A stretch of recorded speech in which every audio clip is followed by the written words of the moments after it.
A short time ago, the United States military began major combat operations in Iran.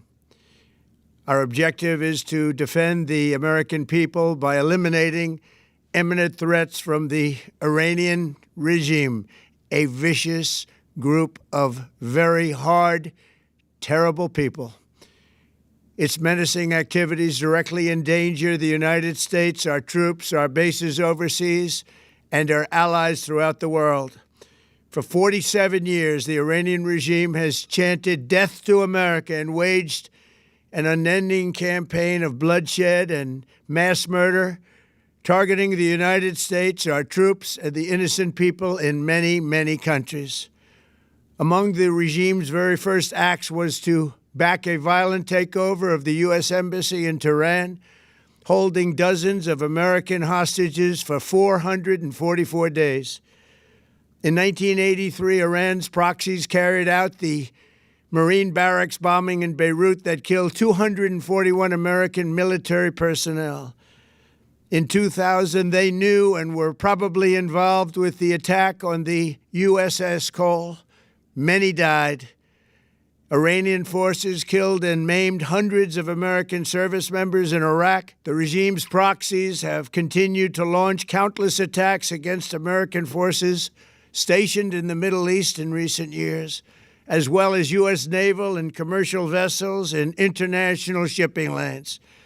It's been mass terror, and we're not going to put up with it any longer. From Lebanon to Yemen and Syria to Iraq, the regime has armed, trained, and funded terrorist militias that have soaked the earth with blood and guts. And it was Iran's proxy, Hamas, that launched the monstrous October 7th attacks on Israel, slaughtering more than 1,000 innocent people, including 46 Americans, while taking 12 of our citizens hostage. It was brutal, something like the world has never seen before. Iran is the world's #1 state sponsor of terror and just recently killed tens of thousands of its own citizens on the street as they protested. It has always been the policy of the United States, in particular, my administration, that this terrorist regime can never have a nuclear weapon. I'll say it again. They can never have a nuclear weapon. That is why in Operation Midnight Hammer last June, we obliterated the regime's nuclear program at Fordow, Natanz, and Isfahan. After that attack, we warned them never to resume their malicious pursuit of nuclear weapons, and we sought repeatedly to make a deal. We tried.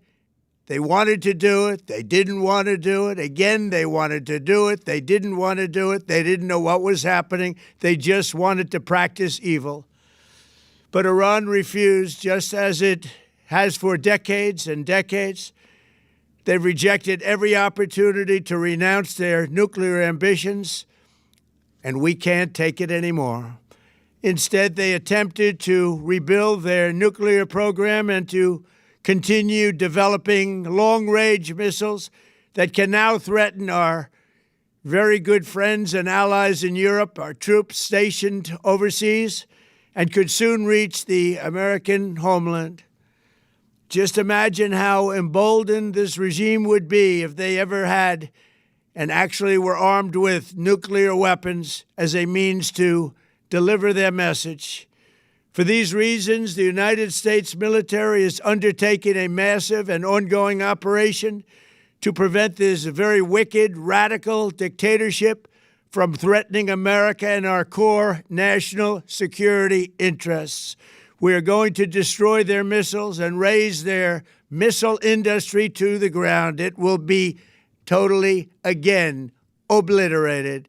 We're going to annihilate their Navy. We're going to ensure that the region's terrorist proxies can no longer destabilize the region or the world and attack our forces and no longer use their IEDs or roadside bombs, as they are sometimes called, to so gravely wound and kill thousands and thousands of people, including many Americans. and we will ensure that Iran does not obtain a nuclear weapon. It's a very simple message. They will never have a nuclear weapon. This regime will soon learn that no one should challenge the strength and might of the United States Armed Forces. I built and rebuilt our military in my first administration, and there is no military on earth even close to its power, strength, or sophistication. My administration has taken every possible step to minimize the risk to U.S. personnel in the region. Even so, and I do not make this statement lightly, the Iranian regime seeks to kill. The lives of courageous American heroes may be lost, and we may have casualties. That often happens in war. But we're doing this not for now. We're doing this for the future, and it is a noble mission. We pray for every service member as they selflessly risk their lives to ensure that Americans and our children will never be threatened by a nuclear-armed Iran.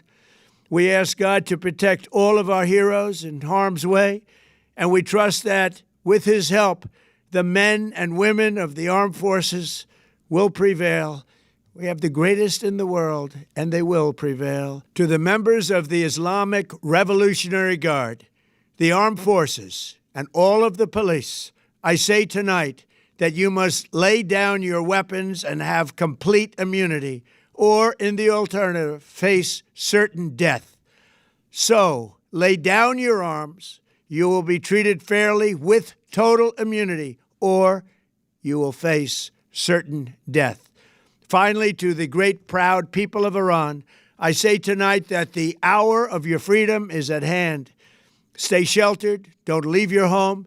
It's very dangerous outside. Bombs will be dropping everywhere. When we are finished, take over your government. It will be yours to take. This will be probably your only chance for generations. For many years, you have asked for America's help, but you never got it. No president was willing to do what I am willing to do tonight. Now you have a president who is giving you what you want. So let's see how you respond. America is backing you with overwhelming strength and devastating force. Now is the time to seize control of your destiny and to unleash the prosperous and glorious future that is close within your reach. This is the moment for action. Do not let it pass. May God bless the brave men and women of America's armed forces. May God bless the United States of America. May God bless you all. Thank you.